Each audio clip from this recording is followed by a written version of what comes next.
감사합니다. 가을을 앞두고 제 사무실을 대대적으로 정리하였습니다. 하루 이틀에 끝낼 일이 아니어서 여러 날 고심하고 여러 날에 걸쳐서 정리하였습니다. 아직도 정리할 부분이 조금 더 남아 있긴 하지만 90% 이상 정리가 되니 속이 시원하고 또 기분 전환도 되고 일할 기운도 솟았습니다. 정리의 출발점은 버리는 데 있습니다. 버리지 않고 늘리기만 한다면 절대로 정리가 될 수 없습니다. 아무리 재배치를 잘한다고 해도 늘어나는 것들을 다 감당할 수는 없습니다. 저도 세월이 지나가면서 이것저것 늘어나면서 사무실이 포화 상태에 이르게 되었습니다. 버리지 않는다면 여전히 답답해질 것이 분명했습니다. 그래서 버렸습니다. 그리고 정리했습니다.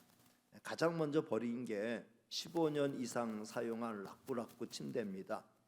피곤할 때마다 조금씩 누워서 체력을 보충했던 매우 요긴한 애장품이었습니다. 그런데 이것을 치우지 않고는 도무지 정리할 계산이 서지 못했습니다. 과감히 이 자리를 정리하고 다른 것으로 그쪽으로 이동 배치할 생각을 하니까 빠르게 생각이 정리가 됐습니다. 사무실 냉장고와 캐비닛을 침대에 있던 곳으로 옮기니까 사무실이 한결 넓어졌습니다. 절대로 뺄 수 없다는 생각을 정리하니까 모든 환경이 잘 정리가 된 거죠. 이제 피곤하면 소파에 잠시 몸을 눕힐 생각입니다. 여유가 생긴 공간에서는 맨손 체조라도 꾸준히 할 생각입니다. 그 다음 큰 마음을 먹고 버린 게 목회와 신학 수년치입니다. 목회와 신학은 목회자를 위한 월간지입니다. 매우 유익한 신학 정보와 목회 정보를 제공합니다. 정독하여 다 읽지는 못하기 때문에 버리지 못하고 매년 꾸준히 모아두었던 것입니다. 세월이 지나면서 책꽂이의 상당 부분을 차지하게 되었습니다. 계속해서 새 책은 늘어나는데 아무리 큰 책꽂이라도 이걸 다 감당하기에는 한계가 있었습니다. 여기저기 다른데 책들을 쌓아놓다 보니 보기에도 안 좋고 답답하기도 했습니다. 그래서 과감하게 정리하기로 마음을 먹었습니다. 목회와 신학으로 채워져 있던 책꽂이의 몇 칸을 확 비웠어요. 그리고 여기저기 쌓아놓았던 책들을 그곳에 차례로 다 꽂았습니다. 속 시원하게 아주 깨끗하게 정리가 되었습니다. 저는 이번 경험을 통해서 정리의 기본은 버리는 데서 시작된다라는 걸 새삼 깨닫게 되었습니다. 앞으로 아직 버리지 못해서 복잡한 게 있다고 하면은 과감하게 정리해서 버릴 것은 버려야 되겠다라고 다짐하게 되었습니다. 생각이 복잡할 때 생각 정리해서 잘못된 생각은 버릴 겁니다. 시간이 좀 이렇게 복잡하게 흘러가면은 쓸데없이 낭비되는 시간은 버릴 것입니다. 사역을 정리해서 내가 굳이 안 해도 될 사역들은 다른 사람들에게, 부교육자들에게 넘길 것입니다. 기타 뭐든 머리가 복잡해질 때마다 먼저 버릴 수 있는 게 뭔가를 살펴보도록 할 것입니다. 성도 여러분도 지금 머리가 복잡하다면 내가 지금 버릴 게 뭔가 이걸 잘 생각하셔서 잘 버리고 새 출발하시기를 주님의 이름으로 축복합니다. 오늘 읽은 본문이 실려있는 레위기 11장에는 하나님께서 모세와 아론에게 이르신 말씀이 나옵니다.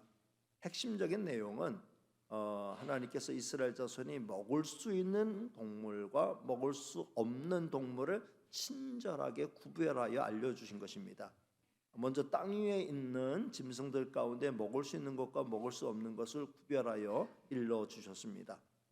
굽이 갈라져 있고 쪽발이 되고 새김질하는 짐승은 먹을 수 있지만 그렇지 않은 짐승은 먹지 말라고 말씀하셨습니다. 그러니까 먹을 수 있는 짐승은 극히 제한적이죠. 소나 양이나 염소 같은 짐승들은 쪽발리기도 하고 새김질도 하니까 먹을 수 있습니다. 그러나 낙타나 토끼 같은 동물은 새김질은 하지만 굽이 갈라져 있지 않기 때문에 먹을 수 없습니다. 돼지는 굽은 갈라져 있지만 새김질을 하지 않기 때문에 먹을 수 없습니다. 물에 있는 물고기들 가운데도 강과 바다, 호수 등지에 있는 것들 가운데 지느러미가 있고 비늘이 있는 것은 먹을 수 있다고 하셨습니다. 잉어나 붕어나 조기 등은 먹을 수 있죠. 그러나 뱀장어, 미꾸라지 같은 것들은 먹을 수 없다고 하셨습니다. 공중에 나는 새나 곤충 가운데도 먹을 수 있는 것이 있고 먹을 수 없는 것이 있다고 구별하여 주셨습니다. 땅에 기는 뱀과 같은 것들도 먹지 말라고 하셨죠. 이렇게 먹지 못할 짐승들은 그 사체, 죽은 사체를 만지기만 해도 부정하게 되니 만지지 말라고 하셨습니다. 땅에 기어다니는 부정한 동물들은 만지지 않는 것은 물론이고 그게 만약에 그릇이나 옷에 닿기만 해도 그게 부정해진다라고 하셨어요. 그런 경우는 옷을 빨거나 질그릇 같은 경우는 깨뜨리라고 말씀하셨습니다. 자, 이러한 규례들을 문자적으로 지킨다라고 하는 건 피곤하고 힘든 일이 아닐 수 없습니다. 이 규례를 현재 우리의 식생활에 그대로 적용한다고 하면은 먹을 수 없는 것들이 정말 많이 생깁니다. 가장 가까운 예로 돼지고기 먹으면 안 돼요. 그러면 저 명륜 진사갈비라든지 뭐 이런 집들 다 망하는 거예요. 우리가 보양식으로 즐겨 먹는 장어나 추어탕도 먹으면 안 돼요. 보신탕이나 생사탕이 안 되는 건 뭐 두말할 필요가 없습니다. 물고기 가운데도 등푸른 생선 몸에 좋다고 하는데 이 기준으로 보면은 다 기준 미달이죠. 우리는 오늘 말씀에 나오는 규례들을 문자적으로 지키지 않습니다. 왜 그렇습니까? 우리가 뭐 불순종이 몸에 배서 그런 겁니까? 아니죠. 하나님은 신약 시대에 베드로에게 보여주신 환상을 통해 이 부분에 대해서 자유를 주셨어요. 사도행전 10장 10절에서 16절 말씀 길지만 스토리로 이어지기 때문에 스토리를 생각하면서 같이 읽겠습니다. 시작. 그가 시장하여 먹고자 하매 사람들이 준비할 때에 황홀한 중에 하늘이 열리며 한 그릇이 내려오는 것을 보니 큰 보자기 같고 네 귀를 메어 땅에 들이웠더라. 그 안에는 땅에 있는 각종 네 발 가진 짐승과 기는 것과 공중에 나는 것들이 있더라. 또 소리가 있으되 베드로야 일어나 잡아먹으라 하거늘 베드로가 이르되 주여 그럴 수 없나이다. 속되고 깨끗하지 아니한 것을 내가 결코 먹지 아니하였나이다 한데 또 두 번째 소리가 있으되 하나님께서 깨끗하게 하신 것을 내가 속되다 하지 말라 하더라. 이 일이 세 번 있은 후 그 그릇이 곧 하늘로 올려져 가니라. 아멘. 이 환상 계시 후에 베드로는 담대하게 이방 사람인 고넬료의 집에 가서 복음을 전하고 그 집 사람들에게 세례를 베풀고 저들과 함께 식탁을 함께 하고 심지어 며칠을 기거하고 떠나는 일이 있었습니다. 베드로는 그게 하나님의 뜻이었다고 확신했습니다. 그 다음 사도행전의 기록을 보면 바울이 1차 선교 여행을 다니면서 이방 지역에 널리 복음을 전파하고 많은 이방 사람들이 회개하고 돌아오는 큰 구원의 역사를 이루게 되었죠. 이 보고를 했을 때 당장 문제가 생겼어요. 그래서 긴급히 비상총회가 열렸습니다. 의제는 이방인들이 이렇게 많이 회개하고 돌아오는데 저들에게 구약 율법에서 제시한 할례를 행하게 해야 될 것인가, 또 구약의 제사 제도나 또 여러 가지 율법의 규례들을 어떻게 따르라고 해야 하는지에 대한 것이었죠. 총회 현장에서 갑론을박이 한참 진행됐어요. 구약의 할례 또 구약의 여러 가지 규례들을 지키게 해야 된다. 또 한쪽에서는 아니다, 그건 철폐됐다. 예수님 믿으면 구원받는데 쓸데없는 장치를 둬가지고 이방인들 피곤하게 할 거 없다. 갑론을박이 진행된 가운데 이제 베드로가 손을 들고 나와서 다음과 같은 말을 했습니다. 사도행전 15장 7절에서 11절까지 말씀인데 같이 읽는 게 지루하지 않으니까 같이 읽도록 하겠습니다. 시작. 많은 변론이 있은 후에 베드로가 일어나 말하되 형제들아 너희도 알거니와 하나님이 이방인들로 내 입에서 복음의 말씀을 들어 믿게 하시려고 오래전부터 너희 가운데서 나를 택하시고 또 마음을 아시는 하나님이 우리에게와 같이 그들에게도 성령을 주어 증언하시고 믿음으로 그들의 마음을 깨끗이 하사 그들이나 우리나 차별하지 아니하셨느니라. 그런데 지금 너희가 어찌하여 하나님을 시험하여 우리 조상과 우리도 능히 매지 못하던 멍에를 제자들의 목에 두려느냐? 그러나 우리는 그들이 우리와 동일하게 주 예수의 은혜로 구원받는 줄을 믿노라 하니라. 우리도 제대로 지키지 못하는 구약의 그 복잡한 규례들을 왜 이방 사람들에게 주어서 그들에게 멍에를 메우게 하려느냐? 그들도 우리와 마찬가지로 동일하게 주 예수 그리스도의 은혜로 구원받는데 왜 쓸데없는 장치를 두어서 사람들 피곤하게 만드느냐? 그거 아니다. 베드로가 이렇게 말을 하니까 다들 이제 변론을 그치고 잠잠하게 되었어요. 그럴 때 당시 야고보라고 하는 예수님의 동생으로 추정되는 분이 총회장이었는데 이렇게 결론을 내리죠. 사도행전 15장 19절에서부터 21절 말씀에 같이 읽습니다. 시작. 그러므로 내 의견에는 이방인 중에서 하나님께로 돌아오는 자들을 괴롭게 하지 말고 다만 우상에 더러운 것이나 음행과 목매어 죽인 것과 피를 멀리하라고 편지하는 것이 옳으니 이는 예로부터 각 성에서 모세를 전하는 자가 있어 안식일마다 회당에서 그 글을 읽음이라 하더라. 그러니까 초대교회의 결론은 이방인들에게 할례나 기타 구약의 여러 가지 복잡한 규례들을 따르게 강요하지 말고 다만 몇 가지 우상에 더러운 것, 음행, 목매어 죽인 것, 피는 멀리하라고 우리가 그렇게 편지해서 그렇게 따르게 하자 이렇게 말했습니다. 요즘 목매어 죽인 짐승을 그러니까 짐승을 목매달아서 잡는 경우는 거의 없는 것으로 압니다. 제가 어렸을 때는 개를 잡을 때 목을 맸어요. 나무에다가 목을 매달고 몽둥이로 두들겨 패서 죽였습니다. 그리고 그대로 거기다가 불을 붙여가지고 산채로 그러니까 죽은 그걸 이제 껍질째 이제 끝을리고 그리고 난 다음에 그걸 이제 끌어내려서 큰 솥에 삶아 먹었습니다. 저는 그 모습을 봤어요. 너무 참혹해서 보신탕은 입에도 되지 않았어요. 피도 그냥 싫었어요.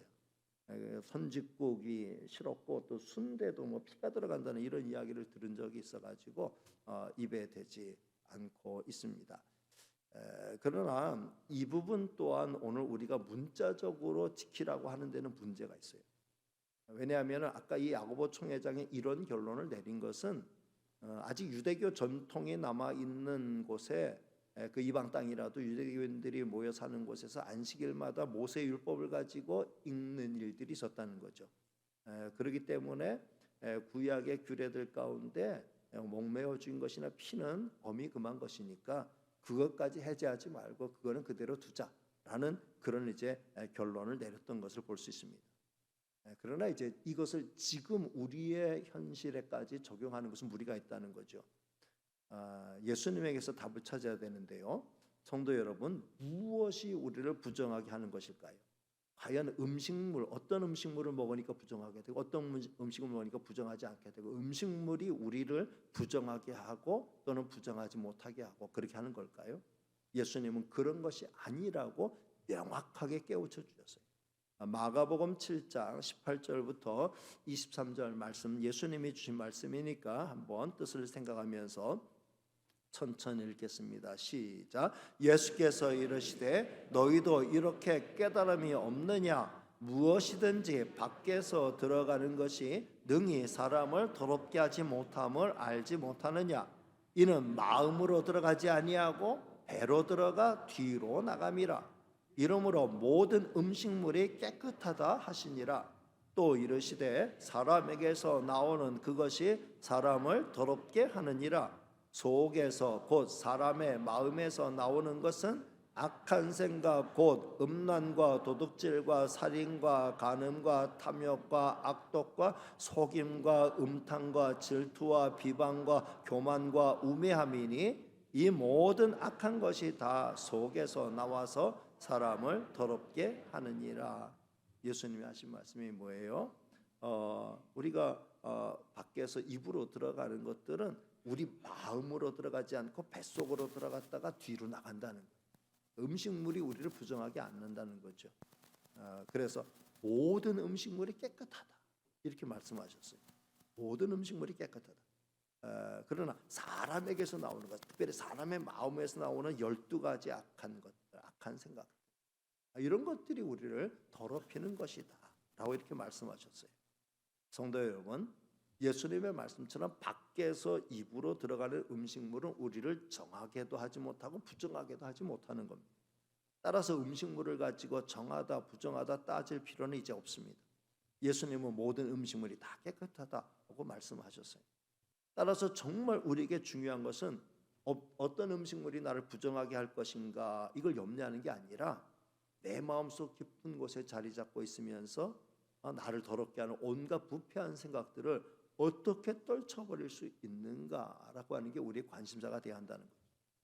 그렇다면 오늘 말씀을 통해서 하나님께서 이스라엘 백성이 굳이 이런 여러 가지 규례를 통해서 깨우치기를 원하셨던 것이 무엇일까요? 적어도 제멋대로 막 살고 있는 이방인들과는 구별된 의식을 갖고 구별된 삶을 살라는데 하나님의 뜻이 있습니다. 오늘 본문 이 44절 말씀 같이 읽은 말씀인데 다시 한번 읽습니다. 시작. 나는 여호와 너희의 하나님이라. 내가 거룩하니 너희도 몸을 구별하여 거룩하게 하고 땅에 기는 길짐승으로 말미암아 스스로 더럽히지 말라. 당시 이방 사람들은 뭐든 다 잡아먹었고 모든 의미를 부여해서 하찮은 미물에게까지 신성을 부여해서 신성시했어요. 하나님은 이스라엘 백성이 이런 이방 사람들과는 달리 살기를 원하셨던 것이죠. 45절 말씀도 읽습니다. 시작. 나는 너희의 하나님이 되려고 너희를 애굽 땅에서 인도하여 낸 여호와라. 내가 거룩하니 너희도 거룩할지어다. 하나님이 저들을 애굽에서 구원하여 내신 이유는 애굽 사람들처럼 살지 말라는 의미가 강하죠. 애굽 사람들처럼 아무거나 막 먹고 살지 말. 먹을 수 있는 것과 먹지 말아야 될 것을 좀 구별하면서 살라는 거예요. 그리고 실질적으로 이스라엘 백성들이 하나님의 말씀을 따라서 광야에서 살고 가나안 땅에 정착하여 살 때 위생적으로 건강한 사회를 구성할 수 있었습니다. 땅에 기는 부정한 것들을 다 잡아먹었다면 전염병에도 취약하고 개인 건강에도 안 좋았을 것입니다. 성도 여러분, 우리는 예수 그리스도의 보혈로 온전히 죄 씻음을 받았고 성결의 영인 성령을 모시고 사는 구원받은 하나님의 자녀들인 줄로 믿습니다. 따라서 이 세상 사람들과는 구별된 의식을 가지고 구별된 삶을 살아가는 게 마땅하다는 거죠.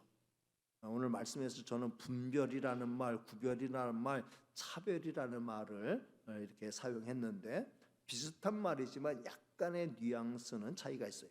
분별이라고 하는 말의 사전적인 의미는 서로 다른 사물을 종류에 따라 나누어 가름, 이게 분별이고요.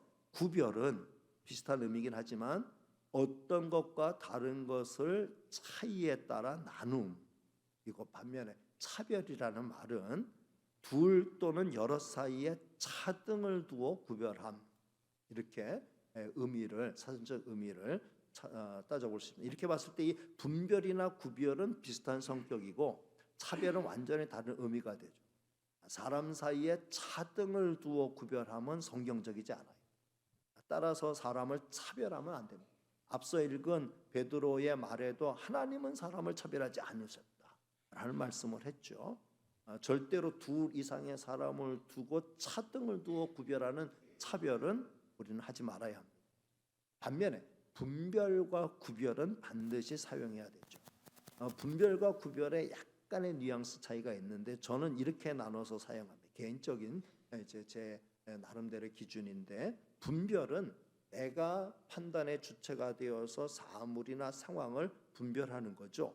이건 좋은 거, 나쁜 거, 해서는 해도 되는 거, 해서는 안 되는 거, 진리와 비진리 이런 것들을 분별하는 것. 내가 판단력을 가지고 분별할 수 있어야 되죠. 우리는 이런 면에서 확실한 분별력을 가지고 매사에 좋은 분별을 하며 살아야 돼요. 반면에 구별은 내가 세상의 일반적인 죄악의 풍조나 풍습과 구별되게 살아감을 표현할 때 사용합니다. 특별히 우리는 하나님의 자녀로서 세상과 구별된 존재이기 때문에 구별된 삶을 살아야 마땅하죠. 예수님은 분별과 구별은 잘하셨지만 차별은 안 하셨어요.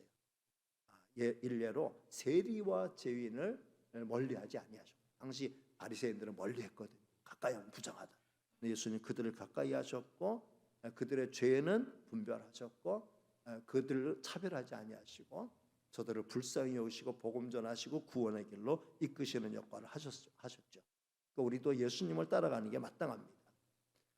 우리가 분별력을 가지고 구별된 삶을 살기 위해서는 내가 어떤 존재인가 아주 분명한 자기 정체성의 확립이 필요합니다. 성도 여러분, 우리는 누굽니까? 우리는 하나님의 자녀이며 왕같은 제사장이며 이 세상에 선교적인 사명을 지니고 살아가는 자들이죠. 따라서 우리는 아무런 기준 없이 막 살면 안 됩니다. 나름대로 확고한 기준을 명확히 하며 살아가야 합니다. 하나님의 말씀에서 제시하는 기준은 절대적인 기준으로 삼아야 합니다. 그런데 우리가 이 세상 살아가는 환경 가운데 하나님의 말씀에서 구체적으로 명시되어 있지 않는 부분이 있어요. 그런 부분에 대해서는 내 신앙 양심을 따라 기준을 정해서 분별력을 가지고 살아가야 합니다. 적어도 몇 가지 기준인데 하나님의 영광 가려서는 안 되죠. 다른 사람에게 피해 줘서도 안 됩니다. 무엇보다 내 양심의 부끄러움이 되어서도 안 됩니다. 적어도 이 정도의 기준을 가지고 분별력을 가지고 산다고 하면은 성도로서 품격 있는 삶을 살게 될 것입니다. 적어도 세상에서 손가락질 당하지 않고 살게 될 것이 분명합니다. 아무거나 막 먹지 말고 아무 것이나 하고 싶은 대로 다 하지 말고 분명한 분별력을 가지고 하나님 없이 살아가는 사람들과는 좀 구별된 삶을 사는 저와 여러분이 다 되시기를 주님의 이름으로 축복합니다. 자, 그러면 결론적으로 좀 더 구체적으로 성도는 어떤 의미에서의 구별된 삶을 살아야 될까? 저는 이 시간 먹는 문제라든지 뭘 먹고 말라, 입는 문제라든지 규례와 규칙에 대해서는 다 뛰어넘겠습니다. 아주 근본적인 면에 있어서 우리가 좀 구별된 의식을 가지고 살아야 된다라는 걸 말씀을 드린 세 가지인데, 첫째는 하나님의 자녀로서의 정체성을 잃지 말아야 합니다. 한번 따라합니다. 하나님의 자녀로서의 정체성을 잃지 말아야 합니다. 저와 여러분 하나님의 자녀죠. 내가 거룩하니 너희도 거룩하라는 하나님 아버지의 명령을 받아 하나님의 자녀. 따라서 하나님의 자녀로서의 정체성을 한시도 잃어버리면 안 됩니다. 내 말과 내 행동 하나하나에 하나님의 영광이 직결되어 있음을 알고 하나님의 자녀다운 품격과 행실을 나타내며 살아야 됩니다. 이를 위해서 이미 여러 주일을 제가 이 레위기서를 통해서 말씀드린 대로 예배의 삶, 회개의 삶, 사명 감당하는 삶, 축복하는 삶, 이런 것들을 살아야 되겠죠. 두 번째는 천국 백성으로서의 정체성을 잃지 말아야 합니다. 따라합니다. 천국 백성으로서의 정체성을 잃지 말아야 합니다. 우리는 천국에서 영원히 살게 될 하나님의 백성으로서 땅의 것들에 묶여서 살면 안 되죠. 물론 이 땅에서 우리에게 맡겨진 일에 대해서는 사는 날 동안은 최선을 다하며 사명 감당해야 돼요. 그러나 천국을 향한 순례자로서의 정체성은 잃어서는 안 되죠. 날마다 하루에 한 번 이상 하늘을 바라보며 살아야 합니다. 하늘에 속한 영원한 복을 우리는 이미 확보했어요. 그러니 지나치게 땅의 것에 연연해서 땅의 것만 생각하고 땅의 것만 걱정하며 살면 안 되죠. 물론 땅의 것을 무시하며 살라는 말씀은 아니에요. 이 땅에 발을 딛고 살면서 어떻게 이 땅의 일을 걱정하지 않을 수 있겠습니까? 걱정하고 대비하는 것은 이 땅에 발을 딛고 사는 사람으로서 당연하고 마땅한 거죠. 그러나 그것에 묶여서 그것밖에 없는 줄로 알고 살지는 말라는 거죠. 우리에게는 이 세상과 비교할 수 없는 영원한 천국이 약속되어 있는 줄로 믿습니다. 천국의 시민권자라는 정체성을 잃지 말고 살라는 거예요. 마지막 세 번째는 이미 받은 은혜를 깊이 간직하면서 은혜를 베풀고 나누는 삶을 잃지 말아야 한다는 거죠. 따라합니다. 은혜를 베풀고 나누는 삶을 잃지 말아야 합니다. 우리는 이미 하늘에 속한 모든 신령한 복을 받았어요. 지금도 한없는 하나님의 은혜와 은총, 특별한 돌보심을 받으면서 살고 있어요. 내가 얼마나 하나님의 사랑받는 특별한 존재인가를 날마다 확인하면서 은혜에 합당한 삶을 살아야 되죠. 은혜에 합당한 삶은 사도 바울처럼 빚진 자다라는 정체성을 가지고 베풀며 나누는 삶을 살아가는 거예요. 반대급부를 바라서가 아니라 이미 받은 은혜가 너무 커서 값없이 은혜를 갚는 삶을 꾸준히 살아가는 거예요. 이게 성도가 간직해야 될 구별된 삶이라는 겁니다. 말씀을 맺습니다. 높아심에서 첨언을 합니다. 이미 말씀드렸듯이 구별은 차별이 아닙니다. 사람을 차별하면 안 됩니다. 그리고 구별은 유별난 것도 아니에요. 우리가 추구하는 구별은 세속의 한가운데를 살지만 가슴 깊이 간직해야 하는 정체성에 관한 것이죠. 하나님의 자녀로서의 정체성을 가슴 깊이 간직하고 하나님의 자녀로서 세상의 빛과 소금으로 살아가기를 힘쓴다라는 의미이죠. 지금 한국교회는 너무 세상과 구별되지 않기 때문에 오히려 문제가 많아요. 너무 튀는 것도 문제지만 너무 구별됨이 없는 것도 문제죠. 남들에게 내가 성도라는 걸 일부러 티낼 필요는 없어요. 그러나 성도로서의 정체성마저 상실해 가서는 안 되는 거죠. 예를 들어서 많은 사람이 모인 식당에서 한 사람이 대표로 큰 소리로 기도하는 것은 민폐를 끼치는 거죠. 그렇게까지 할 필요는 없어요. 물론 조용한 식당 구분된 곳에서는 얼마든지 대표기도 가능하죠. 그러나 다른 한편 내가 성도로서 식사 자리에서 조용히 눈을 감고 잠시 하나님 앞에 감사의 기도를 올리는 것은 다른 사람에게 피해를 주는 일이 아니잖아요. 민폐를 끼치는 행위도 아니고 티를 내는 그런 독특한 행동도 아닙니다. 성도로서 그 정도는 기본적으로 나타낼 수 있어야죠. 하나님 앞에 하나님 믿는 사람으로서 하나님 앞에 부끄러움 없이 하나님이 이렇게 귀한 음식 주셔서 감사합니다. 조용히 두 손 모으고 고개 숙이고 잠시 기도하고 식사를 하는 것은 참 성도로서 얼마든지 자기의 정체성을 드러내면서 티내지 않으면서 그러면서 구별됨을 나타낼 수 있는 것이죠. 이것까지 우리가 피할 필요 없어요. 뭔가를 일부러 떨어뜨려 놓고 줍는 척하면서 그러면서 고사에 하나님 감사합니다. 밥 먹겠습니다. 이게 이런 식으로 하는 기도는 난 식사기도 했다라고 하는 면피용은 될 수 있을지 몰라도 자기 정당성을 주장하는데 필요할지는 몰라도 하나님 앞에 진실한 감사의 기도는 아니라고 생각합니다. 어떤 상황에서도 나는 하나님의 자녀라는 자부심과 자긍심, 정체성을 잃지 않고 구별된 의식을 가지고 분별하는 판단력을 가지고 구별된 삶을 사는 저와 여러분이 다 되시기를 주님의 이름으로 축복합니다. 기도하겠습니다. 은혜로우시고 사랑 많으신 하나님 감사합니다. 오늘도 저희를 사랑해 주셔서 하나님 앞에 불러주셨습니다. 우리가 성도로서 내가 거룩하니 너희도 거룩하라는 하나님의 말씀을 받은 자로서 세상 사람들과 아무런 구별 없이 살아서는 안 된다.